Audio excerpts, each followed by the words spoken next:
আমি ওর সম্বন্ধে আর কিচ্ছু বলতে চাই না। আমার অজান্তে আমার ছবি এভাবে গোপনে রাখা, এই কাজ একটা কুৎসিত নোংরা মনের মানুষই করতে পারে। তুমি ভুল বলছো পূজা, নোংরা মনের মানুষ নয়, একজন সত্যিকারের প্রেমিকই শুধু এই কাজ করতে পারে। তবে সব দেখে শুনে মনে হচ্ছে আমার রাহুল তোমাকে ভালোবাসে। আপনার রাহুল আমাকে ভালোবাসতে পারে, কিন্তু আমি তাকে ঘৃণা করি, কারণ ও আমার জীবনে অভিশাপ, একটা অশুভ গ্রহ। যখনই কাছে এসছে ক্ষতি করেছে।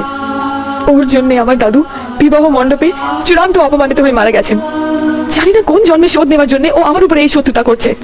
ও একটা খারাপ ছেলে, ও একটা নীচ মনের মানুষ। আপনি জানেন না, চেনেন না ওকে। স্টপ ইট পূজা, আমি আমার বন্ধুর সম্বন্ধে আর একটা কথা শুনতে চাই না। তুমি জানো না এই ছেলেটাই আমার। ব্যাস, আমি শুধু জানি আমার বন্ধু খাঁটি সোনা। তাই তো গয়না মারতে পারলে না, মাথায় করে রাখতে পারলে না। রাহুল আমায় বলেছিল সুমিতা আমি লাভ,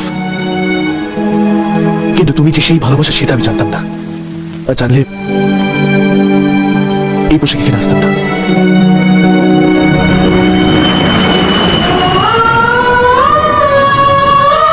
হ্যাঁ দিদি, সেদিন এই ছবির দাদাই তোমার টাকার পার্সেল পাঠিয়েছিল, এই দাদা নয়। হোলির দিন আমি এই ছবির দাদাকেই তোমায় দেখিয়েছিলাম, এই দাদাকে নয়।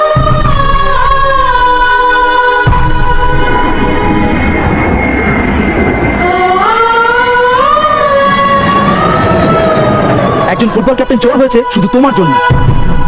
স্কুটিটা টাকা দিয়ে ছাড়িয়েছিল শুধু তোমারই জন্য। নিজের বাড়ি থেকে 4 লাখ টাকা চুরি করেছিল শুধু তোমার জন্য। তোমার অজান্তে তোমায় সাহায্য করে গেছে, আর আমাদের দিয়ে প্রতিজ্ঞা করিয়ে নিয়েছিল এসব কথা যেন তোমায় না বলি। আর তুমি ভেবেছো সে আমি, তাই ভুল করে আমাকে ভালোবেসেছো, আর কি ঘৃণা করে গেছো।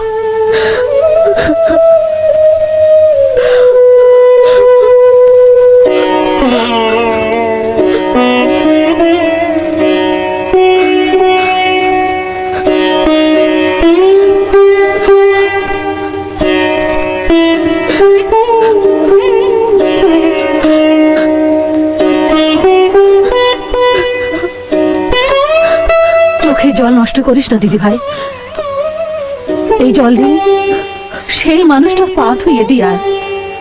যা দিদি ভাই, যা, ওর কাছে যা। কাকে খুঁজছো? রাহুলকে? রাহুল শুধু এই বিয়ের মণ্ডপ ছেড়ে নয়, এই শহর ছেড়ে চলে গেছে, যাতে এই বিয়ে বন্ধ না হয়। নিজের ভাঙা আয়নার মতো চেহারাটা সে কাউকে দেখাতে চায় না। এখন অনেক দেরি হয়ে গেছে। না আঙ্কেল, দেরি হয়নি। আমি এখন আর বোন নই, আমি এখন বন্ধু। তাই বন্ধুর কর্তব্যই পালন করব। চলো পূজা, আমার সঙ্গে চলো। এক প্রেমিকের কাছে তার ভালোবাসাকে ফিরিয়ে দিয়ে আসি।